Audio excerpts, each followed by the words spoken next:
नमस्ते दोस्तों, स्वागत है आपका हमारे चैनल पर। कल हमने कोशिका से रिलेटेड एक पार्ट कंप्लीट कर लिया था। आज हम सेकंड पार्ट पे चर्चा करेंगे और अब हम स्टार्ट करेंगे गुणसूत्र से। तो हम आज स्टार्ट करेंगे गुणसूत्र क्रोमोसोम। तो मानव में यह 23 जोड़ा 46 पाया जाता है। 23 जोड़ा यानी कि 46 पाए जाते हैं। इनकी खोज वॉल्डेयर ने किया था। जो गुणसूत्र है उसकी खोज किसने की थी? वॉल्डेयर ने की थी। इसके ऊपरी भाग को सैटेलाइट कहते हैं और इसके मध्य भाग को सेंट्रोफॉर्म कहते हैं।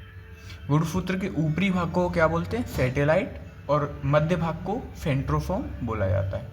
इसके निचले भाग को टेलोमर कहते हैं। निचले भाग को क्या कहते हैं? टेलोमर। और इसके बीच में धागे की समान संरचना पाई जाती है, इसे आरन कहते हैं। इसको आरन कहते हैं।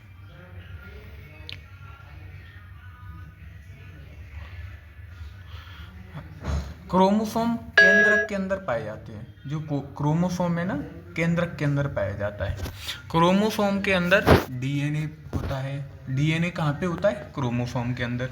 डीएनए के अंदर जीन पाया जाता है और जीन पर ही माता पिता के गुण पाए जाते हैं। यह जीन ही आनुवंशिकता के कारण है। जैसे बच्चों में पिताजी और माताजी के समान गुण पाए जाते हैं, तो ये किसके कारण पाए जाते हैं? जीन के कारण। ये इस तरीके का दिया हुआ है। कुछ जीवों के क्रोमोसोम दिए हैं, जैसे जीवाणु 1 है, मटर में 14 होते हैं, ऐसी मेल में 0 होते हैं और फीमेल में 1 होता है। ऐसे प्याज में 16 होते हैं, मक्का में 20 होते हैं, टमाटर में 24 होते हैं, मेढक में 26, नींबू में 18 और बड़े वाले में 36। मानव में 46 पाए जाते हैं। आलू में कितने पाए जाते हैं? 48। चिंपांजी में 48, तम्बाकू में 48 और टेरिडोफाइटस में 16 सर्वाधिक। केंद्रक अम्ल न्यूक्लिक एसिड, यह 2 प्रकार के होते हैं। पहला होता है डीएनए और दूसरा होता है आरएनए। तो डीएनए यह कोशिका के अंदर माइटोकॉन्ड्रिया तथा क्लोरोप्लास्ट में पाया जाता है। डीएनए कहाँ पाया जाता है? कोशिका के अंदर केंद्रक, माइटोकॉन्ड्रिया तथा क्लोरोप्लास्ट में। इसकी श्रृंखला को पॉलीन्यूक्लियोटाइड कहते हैं। तो डीएनए पॉलीन्यूक्लियोटाइड। तो इस तरीके की संरचना होती है इसकी, ठीक है। पॉलीन्यूक्लियोटाइड, न्यूक्लियोसाइड, इसमें शुगर और नाइट्रोजन बेस, और इसमें राइबोज और डायऑक्सी राइबोज, ये प्यूरिन और पाइरिडामिन और एंडिनिन, गुइनिन, और इसमें पाया जाता है साइटोकानिन, थाइमिन और फॉस्फेट।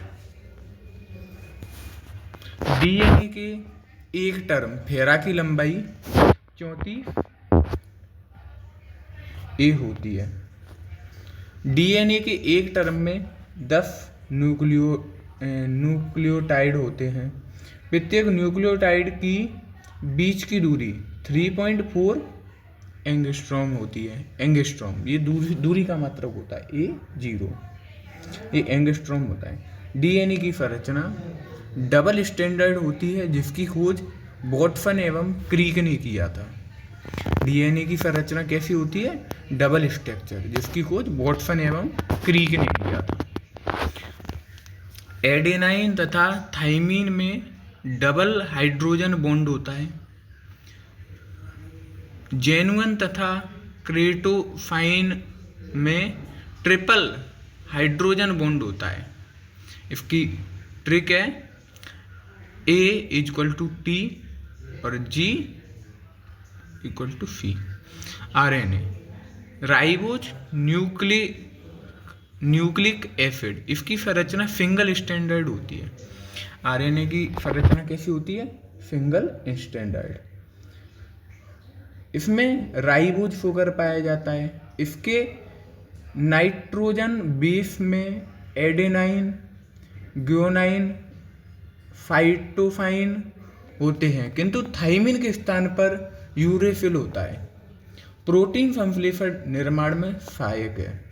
जो आरएनए है वो प्रोटीन संश्लेषण में सहायक होता है। आरएनए 3 प्रकार का होता है, एमआरएनए, टीआरएनए और आरआरएनए।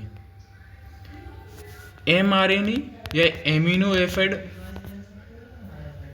अमीनो एसिड यह आवश्यक की पहचान करता है और उन्हें एक क्रम में सजाता है। यह अमीनो एसिड का परिवहन कर राइबोसोम तक लाता है। यह प्रोटीन निर्माण करता है।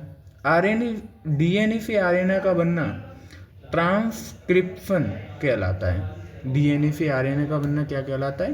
ट्रांसक्रिप्शन। आरएनए से पुनः डीएनए बना लेना रिवर्स ट्रांसक्रिप्शन कहलाता है। आरएनए से प्रोटीन बनाना ट्रांसलेशन कहलाता है। आरएनए से प्रोटीन बनना क्या कहलाता है? ट्रांसलेशन। और डीएनए से आरएनए बना लेना रिप्लिकेशन। ठीक है, तो इस तरीके का देखो, रिप्लिकेशन डीएनए और ट्रांसक्रिप्शन रिवर्स ट्रांसक्रिप्शन आरएनए बन गया और ट्रांसलेशन प्रोटीन बन गया। अब कोशिका विभाजन सेल डाइवर्जन। एक कोशिका का टूटकर 2 या 2 से अधिक कोशिकाओं का निर्माण कर लेना क्या कहलाता है? कोशिका। यानी कि अगर एक कोशिका टूटकर 2 कोशिका बन गई तो क्या? कोशिका विभाजन हो गया। अगर 3 कोशिका बन गई तब भी कोशिका विभाजन कहलाएगा। जिस कोशिका का विभाजन होता है उसे मदर सेल कहते हैं तथा विभाजन के बाद बनने वाली नई कोशिका को डॉटर सेल। यानी कि जिस कोशिका का विभाजन होता है उसको मदर सेल बोला जाता है और जिस कोशिका का विभाजन नहीं होता है उसको डॉटर सेल। जंतुओं में कोशिका विभाजन सेंट्रोसोम करता है।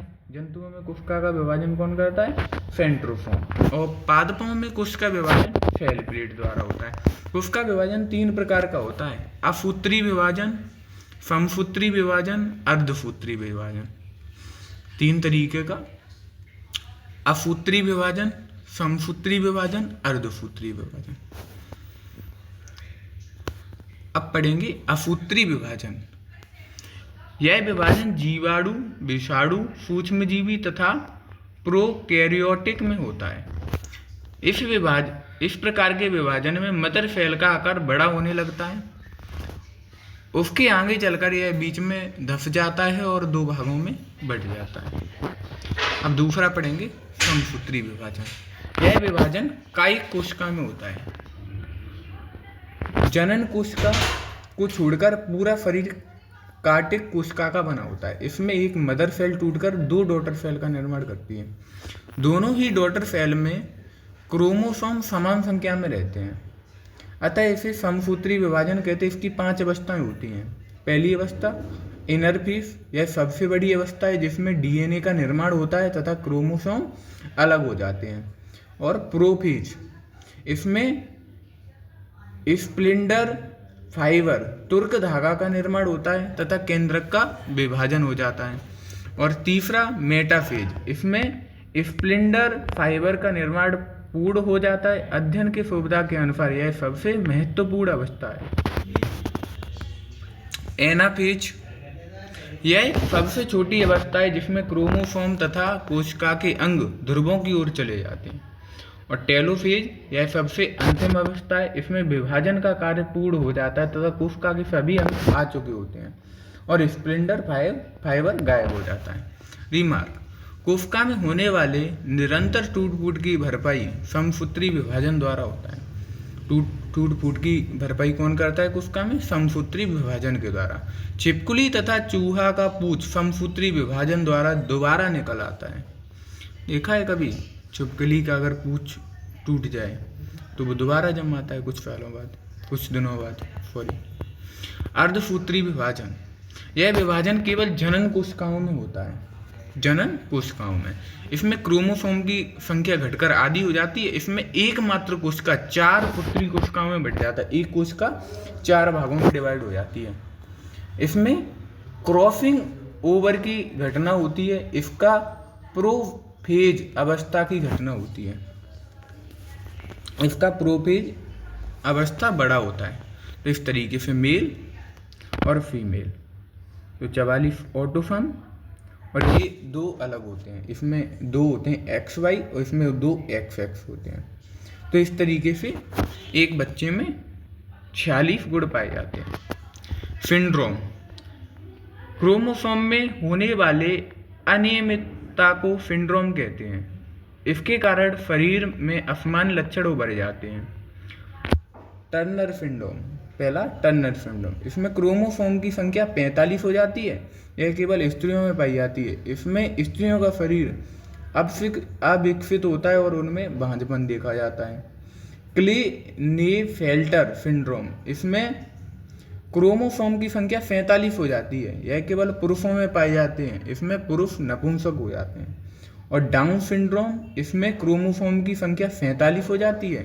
यह मेल तथा फीमेल दोनों को हो सकता है। इसमें शरीर बेडोल हो जाता है, जीभ ओठ मोटा हो जाता है, मनुष्य मंद बुद्धि का हो जाता है। ऐसे व्यक्ति को मंगोलाइड कहते हैं। और एक होता है पेटाउ सिंड्रोम, इसमें क्रोमोसोम की संख्या 47 हो जाती है।